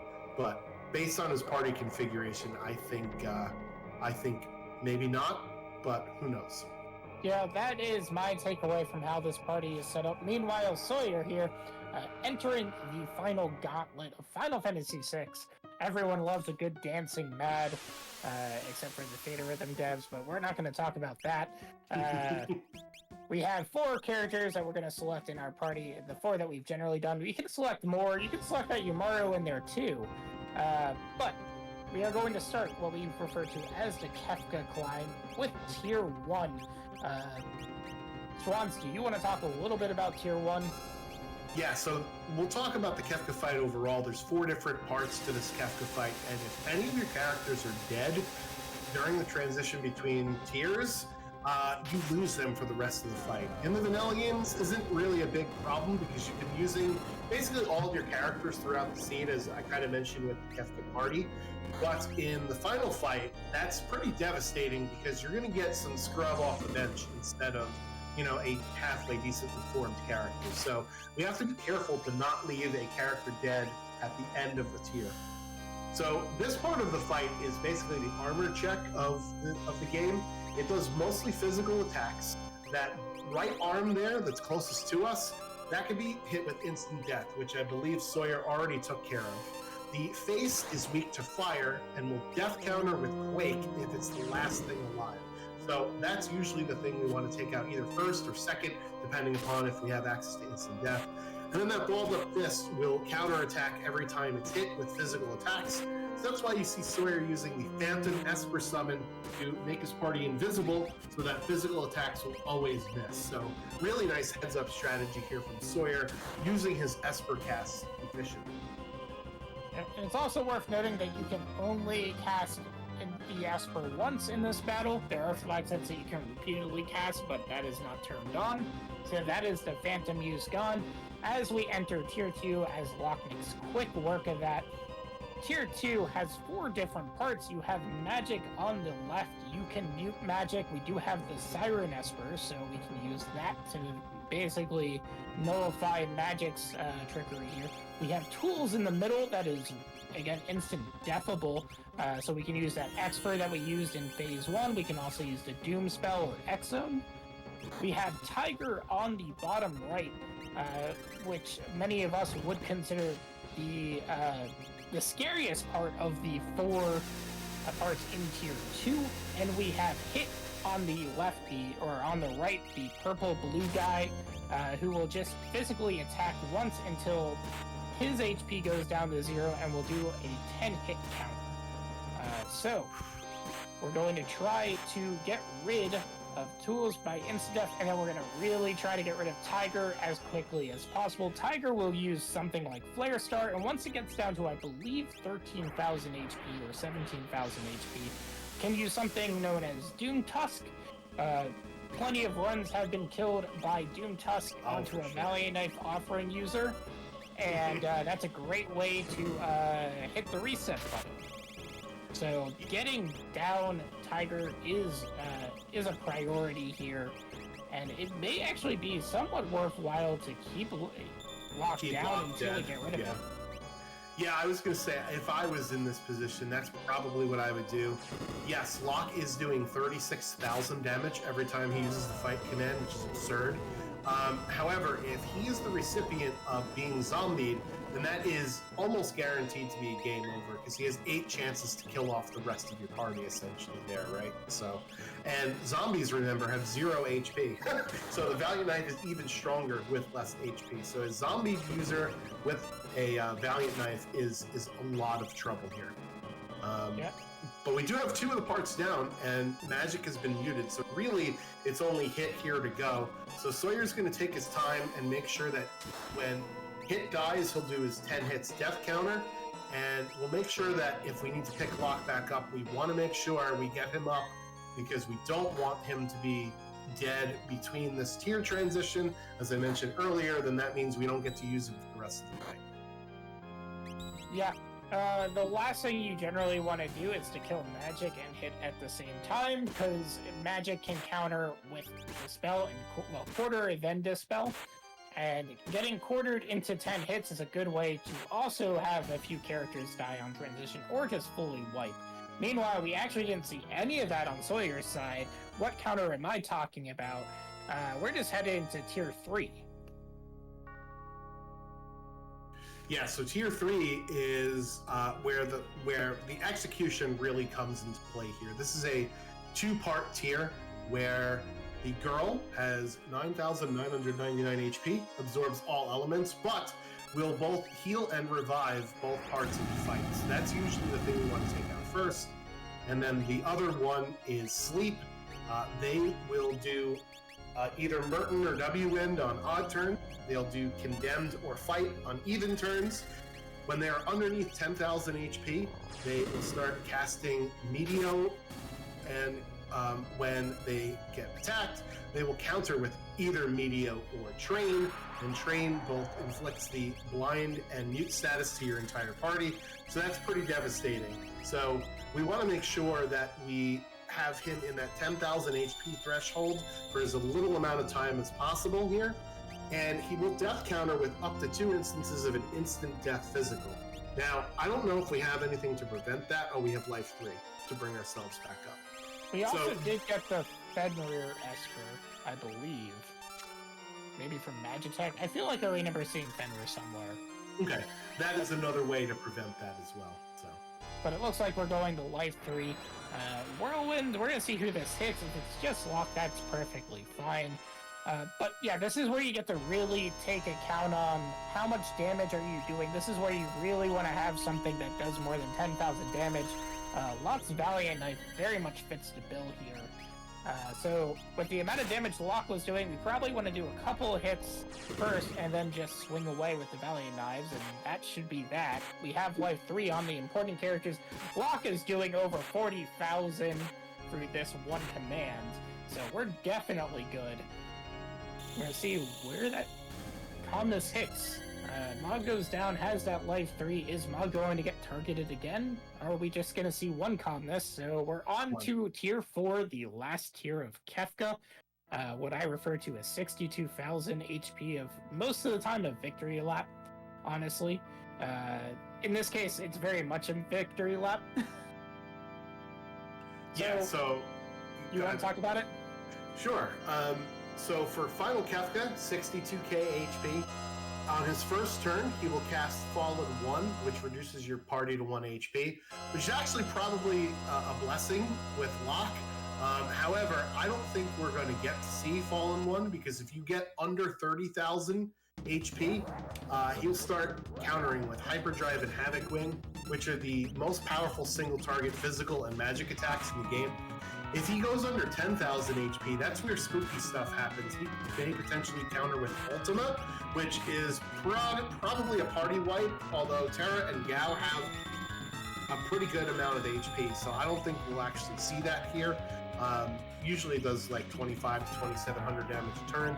The only time he doesn't counter is this right here, when he charges up for his ultimate ability called Goner.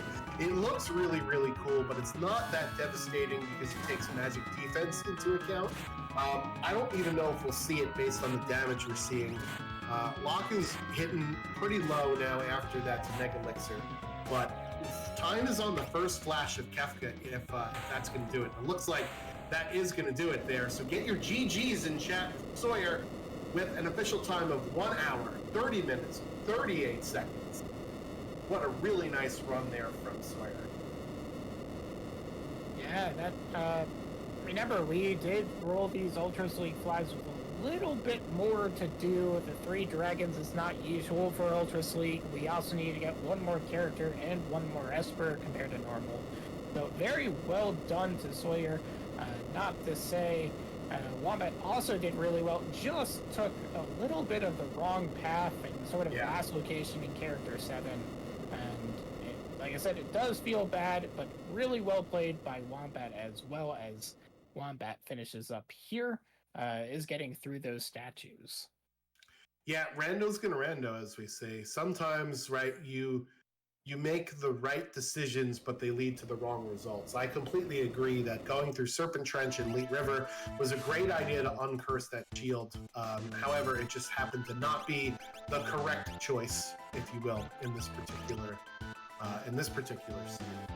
I think Wombat has killed the 2 in the middle lane, and now we're down to the side statues for them. So this shouldn't be too much longer now for them as well. But really, really good play there by Soyhr, as we are joined by Soyhr here in the commentary booth. So GG's, my friend. Way to clobber that seed. Really nicely done. Helps if I unmute myself. GG's, hello. Thank you. Yeah, things work better when you're not muted, yeah. Yeah. Or you find your second giant knife after that. Yeah, I don't think I had a single dead check, which was kind of interesting. Yeah, that's sort of where that's where the difference is in the run. With Wombat, unfortunately, chose some checks. I think there was like 4 in a row that were dead checks. There was a Genji glove, there was some Force armors, there was some fun stuff. But forget about him. Let's talk about you. So, what is sort of your strategy when approaching, a Worlds Collide seed where you have to go kill a couple of dragons and you have to get, 7 characters and 10 Espers in order to unlock the tower? What is sort of your strategy, especially knowing that we were going to start with Terra and Mog? Well, I knew that Mog was definitely going to stay in the party, just absolutely no reason at all. And then Terra was like one of those that can use a big stick and such like that. So basically it was just, I think I actually cut my normal shopping and looting time by like 5 minutes because I knew I would have to do dragons to get those weapons. And I also knew I had a lot of chests and pretty much free checks from Terra as well. Finding Locke behind, like going up to the top with the defense and everything like that. I did that a lot earlier than normal, thinking that there might be a character back there, and there was, which was really nice. And then kind of kept going from there. It was just like, all right, let's just keep doing fast checks. I know that there are some other grinding spots that Wombat likes to do. And I was kind of like, I'm going to hold off on doing those. And I just kind of focused on doing some faster checks that had character espers and tried to avoid as much of the items that I possibly could. Well, speaking of character esper checks, when we found out that our 3rd starting character was Gao, the hunt was on for some dried meat. However, neither one of you really found dried meat for a while. So can you talk to us about, sort of that process of... I think you wanted to go do the Velt check at Phoenix Cave, which you kind of did on purpose so you could do the party reform and all that fun stuff. And then it went a little bit sideways and you got selected Blitz. But I think eventually you got back to the Velt check. So talk to us a little bit about, starting with Gao and dried meat and all that fun stuff. So yeah, Gao was also going to be in the party. Talked you out of having kids for good, huh? I just had a feeling that, at some point one of those 2 characters is going to come up. The dried meat, I wasn't going to really take too much time looking for that just because I knew I had to like I said, do those dragons, do the power. And I knew I had a cast. I had 2 casters, right? Those basically like, if I find dried meat along my way, great. I think I went out of my way once. I can get behind that statement. But I actually kind of am glad that I was able to do some fights on the belt just to unlock the paladin shield and try to get that done. But yeah, if I don't find that dried meat now within like the first 5-6 minutes, I'm like, maybe I'll find it if I'm in a town or near a town, but I'm not too worried about it. Especially since I knew that I had to get 7 characters. And getting those 7 characters means that I would have to be like, I'd have tons of checks over, and then ultimately I found Celis and also found Sabin. And I was like, yep, this is how we're gonna do this. Yeah, so eventually we ended up with Sabin, I think, but at that point you basically were done with checks and you went immediately to Magitech Factory. So can you talk to us a little bit about your decision to go all the way through to the end of the Magitech Factory? Was that because of the upgrade, or was it because of the guaranteed progression at the end of it? A little bit of both. A little bit of both, but mainly Gao having Magitech Missile and Exfer like made. I'm surprised that actually Exfer missed on phase 2 on tier 2, but those 2 items right there just kind of help break the seed, especially since you can just automatically instant death things. Right. And once I knew that I had like Celis, it was like, all right, Celis is in the party. She's got Blitz. I was going to do Bum Rush. Got the Valiant Knife. Like, let's pivot back to Lock because I know where offering's at. Went and took care of that. And then I was like, I knew that I was going to be with Celis. I was immediately going to be finishing all of Magitech Factory, and I still think I needed, I think 3 Espers at the time, and maybe a character or something like that. So I was like, I'll just finish all 3 of them, unlock the 2 big weapons, and absolutely just keep on going. And I needed it too because I had Gao and Mog on Magimaster on. The tower climb was absolutely bad. Like, that was not good. But you're welcome for that. We sort of were like, hey, well, this tower could be really good or it could be really bad. It depends on the bosses. We did see, so Wombat ended up doing Elite River, and that's where Goddess was. We did see Inferno. We saw Guardian, but we didn't see a lot of the other tough bosses. So we were postulating what would be in the tower, and we unfortunately willed the Magimaster and Poltergeist into existence. So you're welcome for that. No, that was absolutely like, all right. Once I actually got really bad RNG with Poltergeist too, and I was like, all right, let's go back. I was hoping to get one more fight to get him some more hit points. Also, that lovely muscle belt that I couldn't do, that was also a thing. Yeah.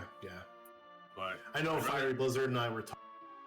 You found the Skull Dragon, right? Yep. So that was good.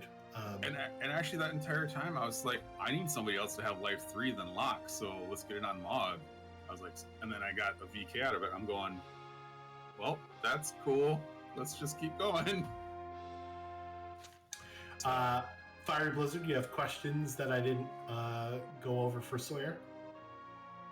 Yeah, actually, it's going to be a little bit different question than what we would normally do, but of course, both you and Wombat made up these flags, and I'm curious, what was the thought in having these settings, right, compared to our regular Ultras League, where you're going 6-9, no requirement for dragons, where we did 7 characters, 10 Espers, and 3 dragons. A little bit, was that more for content? And do you think, like, if this were a regular Ultras League run, would you go down Phoenix Cave? If this was a regular Ultras League run where you don't need dragons, I don't think I would have done Phoenix Cave. I think I had too many things open to me at that point, because I think I had Salmon or something like that. I would have been following that line of thought. But the reason we did the extra check, extra character, and the 3 dragons, just kind of show off a little bit of Worlds Collide and just different things you can do, and how like dragon fights are always fun. Plus, we had a little bit of a time slot to fill, and usually Ultras leagues can be pretty quick. Usually, I think I've seen some 55-minute leagues or seeds, all the way up to like an hour 30, and I'm like, we don't really want to like have too short of a time, so let's add like an extra character and stuff just to kind of throw a little complexity in it. And the starting characters, Mog and Terra, are just our favorite characters that we went with, so we kind of just did that. Makes sense to me. So, yeah, it was more to show off a little bit more. I actually really wanted to go to Opera House, which I might do if we have a little bit of extra time, just because it's like the best seat in almost all of gaming. So yeah, go for it. Oh, come on back up, Locke. Like 3. Thank goodness. Yeah, so we were talking about how there are sometimes objectives to unlock the final fight, and Opera House objective is usually one we do for charity marathons and things like that as a bonus incentive. So the Opera House disruption check yielded cyan, which is how Wombat got his go mode. He did not find the dried meat, so never did the belt check. And we were getting worried that was going to be a last location for him, because he did last location Phoenix Cave for Celeste, and so the seed was definitely pretty linear if you did find that dried meat. Although we don't even know what was in Saban's checks, right? You didn't do any of them. No, so I didn't. They could all have been dead checks too. So that's just how the seed crumbles sometimes. Yeah, I think after looking at it, I think I got the Esper's requirement before I got the character requirement. So no, you got I think your 10th, the 10th Esper that you got at Magitech was your unlock, and then you had to kill a dragon. Oh, okay, yep, okay, that makes sense. But that does make me interested in your response here. Now, of course, because it's a marathon run and there's some content here, if it didn't yield you your 10th Esper, and GG's to Wombat for finishing as well, if you didn't get your 10th Esper from Magitech Factory, would you play to the crowd and go to Phantom Train knowing that you have a Cella's Blitz user? If that's an Esper for your unlock, do it. Then enter right back in and suplex the train.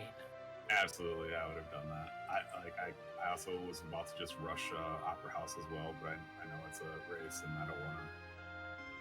Wombat and I are really good friends and want to do well with each other and stuff like that. So yeah, no, I would have played whatever crowd I can. I like these type of races, so it's really cool. Great to hear. GG, Sawyer. GG's. Don't route like I did. Yeah, so yeah, I think for you, Wombat, you made the right choices, but they weren't right for this seed, right?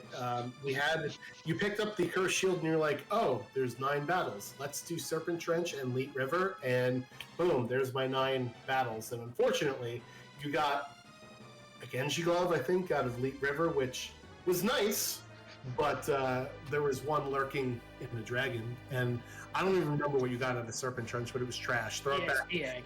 Yeah. It was an egg. Okay. Not mine. It wasn't useless. Yeah. So tell us a little bit about your strategy when doing Worlds Collide run, and specifically in this seed where you knew you were going to start with Terra and Mog. Anytime I typically start with Mog, my favorite thing to do is to actually immediately check the Lone Wolf check. Mostly because I'm either going to probably get something I need, or knowing that I can go back for it later, get a high tier item. So it kind of like I try to use that as a springboard when I get going. I think this time it was just a Force Armor, so I took the Esper and what ended up being an Esper instead. I also got to scout Locke really early, which was nice. Oh. Yeah, I when I went up there, I was doing the mod checks, and I only had 3 characters, so I immediately was like, I'm gonna go ahead and do this. No. Yeah, Locke was my first pickup. Yeah, and it was a little bit unfortunate that in the grind fights for the Kefka and Narsh, the first one was things that didn't give XP. The second one was Scullion, which was a little bit too much for a level 3 party. and then Yeah. you finally got the guard running back and forth, which is okay XP, only to find a pretty difficult boss there at the end too. So You mean the Ultros one? oh, was it Ultros 1? I'm It sorry. was Ultros 1, yeah. I thought it was Guardian. I'm sorry. No. I magitech my way through that thing, no problem. You might have been able to do it at level 3. Yeah. Almost Right, certainly. so it's like, oh, I can pick up a little bit of experience on the way. No, no, you can't. Wishful thinking there. So yeah, so this run I think was the hunt for the dried meat. Soyhr ended up finding World of Ruin to Zen, and it ended up being Sabin at the Veld, which could have opened up his seed wildly. He didn't end up doing any Sabin's check, but for you, your last location, Phoenix Cave, then led to a, is there going to be a character at Opera House? Because we already knew that Yep. that was the only other place you can go other than finding meat. So were you starting to get a little worried there? Was the, damn it, I should have, looked for more Yeah, dried that's meat what in it the was. back It's of just my like, mind? okay, I guess I should have hunted down dried meat like an hour and a half ago. But you guys did check a lot of shops. You checked World of Balance the Masa. I think one of you checked Nikea before you went there. I think another one of you checked the item shop on the airship, which is Yep. my go-to if I can't find it, right? I tried that. I tried Gao's house. Yeah, Gao's yeah. is usually my go-to if I need to find warp stones or dried meat or something like that. If it's Yeah. super buried. But didn't pay out for me this time. Yeah, it's just a bit unfortunate. It was a really cool race to watch because you guys were doing different things throughout most of the mid game, right?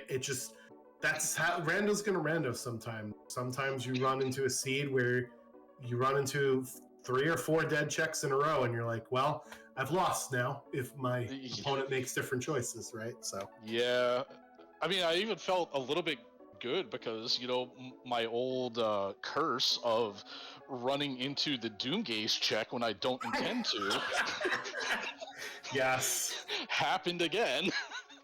And I'm like, well, I'm here. This isn't a super hard fight. I'm just gonna power through it. Yeah. And you got a pretty decent Esper at it as well. So but yeah, those are sort of the questions that I had about your run. Fiery Blizzard, do you have any for Wombat? I don't think I have any particular questions. It was again so unfortunate that Rando got a rando, and it would have been really interesting to see the Let River play or Serpent's Trench play pay off, and unfortunately not the case this seed. I actually I got a question. One question for you. At the Sure. very beginning of the seed, when you're walking up to Lone Wolf, and I understand I do that sometimes. Sometimes I don't. It just depends on how I feel. Was there any thought when you saw that lock to just go for it right then and there, knowing that you had Magitech as a Gal ability? I did, but I hadn't bought any earrings or equipment at that point. So I'm like, let me do a little bit more shopping. Also knowing that I want to possibly try to find dried meat too, and I just didn't walk out there. So it's like, all right, I can come back here. It's not going to be a huge deal. I mean, yeah, sure. Running all the way back out and then all the way back in is a bit of a time loss. But then I figured, all right, I'll be better equipped. I'll have my earrings. It's more likely that I can get through the boss at this point. But Yeah. I don't know. Maybe I'm just maybe I need to be a little bit more aggressive at level 3. It's hard to call because in reality, hindsight is always 20/20, and it's just Right. happened to be one of the 2 bosses that you can reasonably take with basically no Yeah. setup in Ultras 1. And of course, hilariously enough, the other one that you can take on immediately was sitting at the Welk spot that you also had immediately available in Leader. So Right. Yeah, the one you walk right past. That was the first boss for Soyhr, right? So, Oh, okay. But yeah, let's think about numbers wise, right? On level 3, there's maybe 5 bosses in the game that you can take out of the 40 that there are in the pool. So chances are you're gonna get smacked if you try and step up to especially since you'd grabbed a couple espers from the free checks, right? Right. lone I wolf that had you done did, that, right? but then, like I said, on the plus side, I had the earrings. Plus, I found the enhancers for sale, so I was able to get a little early power going. Gotta love a good enhancer. Yeah, delicious magic power boost. So yeah, Soyhr, ARabidWombat, thank you guys so much for inviting me to be part of this showcase with you. Appreciate you reaching out to me to do commentary. I enjoy watching races and doing showcases, and both of you guys are A Link to the Past runners, transition to Final Fantasy VI Worlds Collide runners every once in a while, right? So I think you both were a part of the Moogle Cup, and you had some person that was your mentor during it. So you want to talk a little bit about the experience with the Moogle Cup? Each of you. We'll start with you first, Soyhr. I enjoyed it. I did 2 of them actually, and I didn't put enough time in the first time, but I was still able to go back and get a semi-okay mentor at the time, I guess. The Schwantz here mentored me, and the community of Final Fantasy VI Worlds Collide, they run what they call the Moogle Cup. It's their mentor tournament, and I learned a lot, and I tried to put as much as I could in this seed. They do quite a bit on making sure that anybody that comes in has questions that can be answered, and be able to do VOD reviews and stuff like that. And I just had a really, really good time with all of it. Awesome. Yeah, Wombat, same question. Moogle Cup, did you enjoy your time? The onboarding was pretty fun. It was easy enough to get introduced into. Yeah, so very much so. I did enjoy Moogle Cup. It was kind of the same foray for me, into Final Fantasy VI as I did into Link to the Past, where it was through like a mentor style tournament, and I remember being such a good experience when I did Link to the Past that I was like, oh, this is excellent. This is exactly what I'm looking for. And as Soyhr had mentioned, you were also my mentor at the time. Woohoo! But it gave me almost the same exact feeling of trying to learn from somebody who's already involved and knowledgeable in the community. Learning a new rando isn't always the easiest thing in the world. No, and this one is particularly difficult. There is so much. There's so much to know. Much.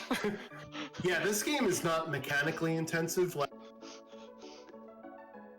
We had Super Metroid on, earlier, and even A Link to the Past, which was also on earlier.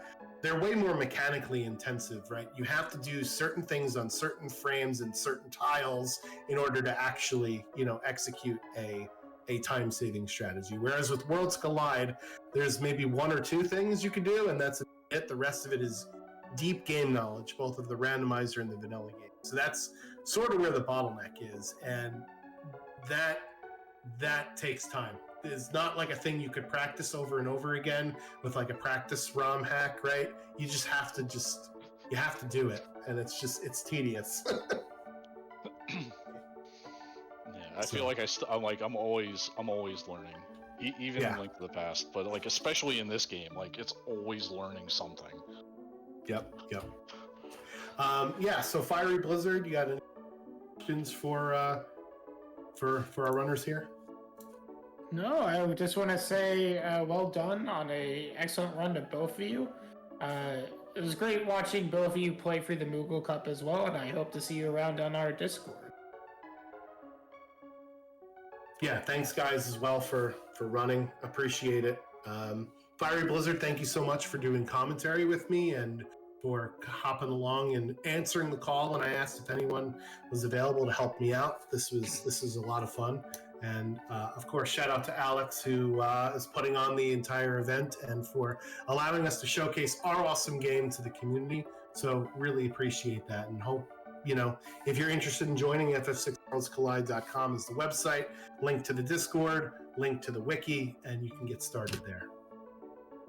I think that will do it for us, though. So thank you so much. Thank you. Thank you both for the comms, and thank you to Alex for allowing us to to run this on his marathon. And then one last thank you again, Alex. And then one last little thing is I'm gonna do the opera house scene. I have the music turned up, so if anybody wants to stick around and watch it, and then I think we might be done for our stuff. Yeah, next up it looks like is going to be Toy Story Any %. So stick around for that after the opera scene, of course, which is about another 4.5 minutes. So we'll see you all later. Enjoy the opera.